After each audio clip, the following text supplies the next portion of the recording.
हम में एक गुण है कि जिस शक्ति को हम डेवलप करना चाहें उसको हम कर सकते हैं। जानवरों के बच्चे, कोई भी जानवर ले लीजिए, वो पैदा होते ही ऑलमोस्ट अपने पैरों पे खड़े हो जाते हैं। उनको ज्यादा प्रोटेक्शन की जरूरत नहीं होती। जियो मैग्नेटिक फील्ड से जब आप टच करते हैं, your circulatory rhythm start setting up.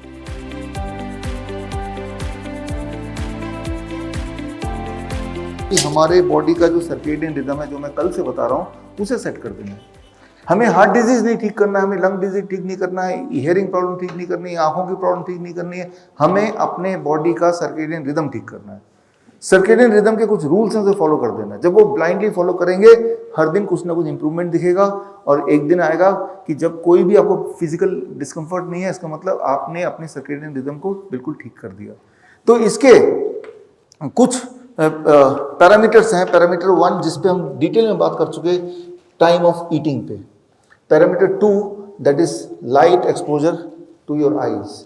एक बच्चा जब पैदा होता है, एक छोटा बच्चा जब पैदा होता है, अभी नया नया आता है, तो उसका बॉडी का सर्केडियन रिदम सेट नहीं होता है।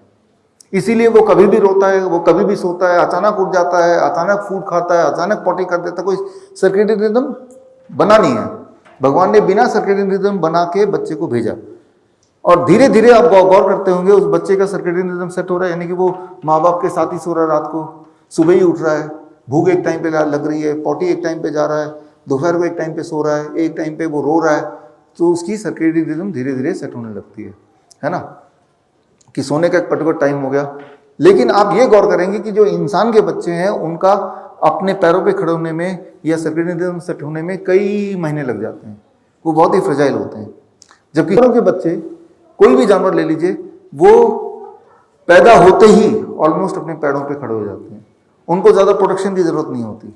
उनका सर्केडियन रिदम, उनका जो अलर्टनेस है, अपने आप को बचाव करने की क्षमता है, वो उनकी काफ़ी ज़्यादा स्ट्रांग होती है इंसान के बच्चों के कंपैरिजन में। इंसान के बच्चे को कई कई महीने या कई कई साल तक भी प्रोटेक्शन की ज़रूरत होती है, और तब जाके वो अपने पैरों में खड़ा होता है, तब जाके वो अपने आप को संभालने लायक होता है। ऐसा क्यों कि बाकी जानवरों में सर्केडियन रिदम बड़ी तेजी से बन जाता है और इंसान के बच्चे में इट टेक्स लॉन्गर टाइम। पहली बात तो जब वो आता है धरती पे, यहाँ बड़ा इंपॉर्टेंट है, जब जानवर का बच्चा धरती में आता है तो याद रखिए वो सीधे धरती में गिरता है, जमीन में गिरता है, मिट्टी में गिरता है। यानी कि आते ही उसकी बॉडी 0 वोल्ट, राइट। और इंसान का बच्चा पहली बार धरती को कब छूता है? न जाने कब छूता है, जब वो माँ बाप के चुंगल से बाहर निकल पाता, थोड़ा बहुत अपनी पसंद का कुछ कर पाता है, तब जाके कहीं हाथ लगाता है, राइट।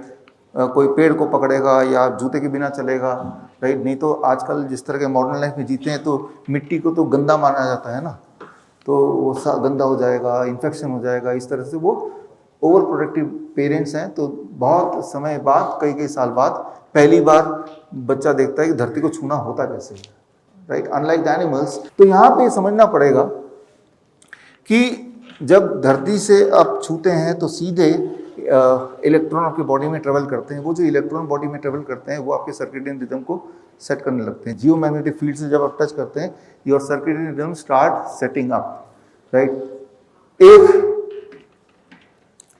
एक इंसान का बच्चा जब पैदा होता है हॉस्पिटल में, वो दिन में पैदा होगा तब भी इसी तरह का लाइट होगा, रात को पैदा होगा तभी इसी तरह का लाइट होगा। उसका ब्रेन को ये पता नहीं कि अभी दुनिया में दिन बोले कि रात बोले, उसके लिए हर समय एक दिन है, राइट। तो इस कंफ्यूजन में उसके सर्केडियन रिदम को डेवलप होने में टेक्स लॉन्ग टाइम। जबकि एक जानवर का बच्चा जब पैदा होगा, एक तो धरती को टच किया और दूसरा सूरज की रोशनी उसकी आंखों में पड़ रही है, उसका immediately circadian rhythm is set, right. इसीलिए वो उसकी इम्यूनिटी इन दोनों चीज़ों पे बहुत निर्भर करती है। Light exposure, the sunlight exposure and the exposure to the ground, ये दोनों चीज़ें ही कर दिया तो बच्चे की इम्यूनिटी डेवलप हो गई। This is the real vaccine, protection from all kind of infections, protection from all kind of microbes.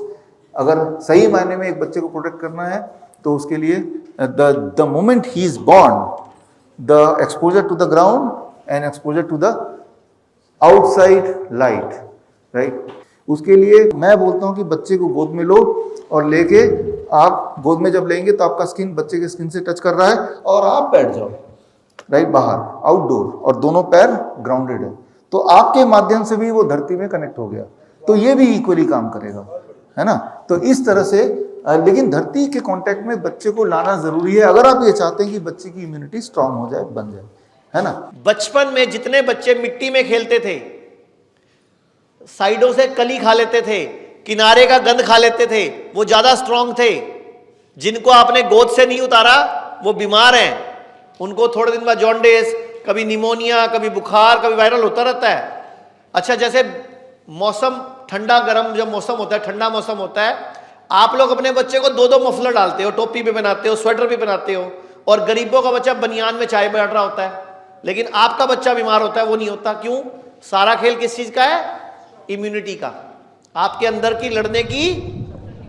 तो लड़ने की शक्ति कहीं से आती नहीं है, डेवलप होती है। हमारे अंदर की लड़ने की शक्ति डेवलप होती है, और ये डेवलप का गुण मिला है हमें, क्योंकि वी आर गॉड चाइल्ड। हम में गुण है कि जिस शक्ति को हम डेवलप करना चाहें उसको हम कर सकते हैं। लोग कहते हैं आयुर्वेद गंभीर बीमारियों का इलाज नहीं कर सकता, लेकिन अगर पूरे भारत में कोई गंभीर बीमारी से परेशान है तो आयुर्वेद को ट्राई करने तो आ सकते हो ना, पंचकर्मा करा सकते हो, नुकसान तो कुछ होगा नहीं, लेकिन बॉडी हील कर गई तो जिंदगी आपकी बन जाएगी। और सभी प्रकार के हेल्थ इंश्योरेंस हमारे 120 सेंटरों पर चलते हैं।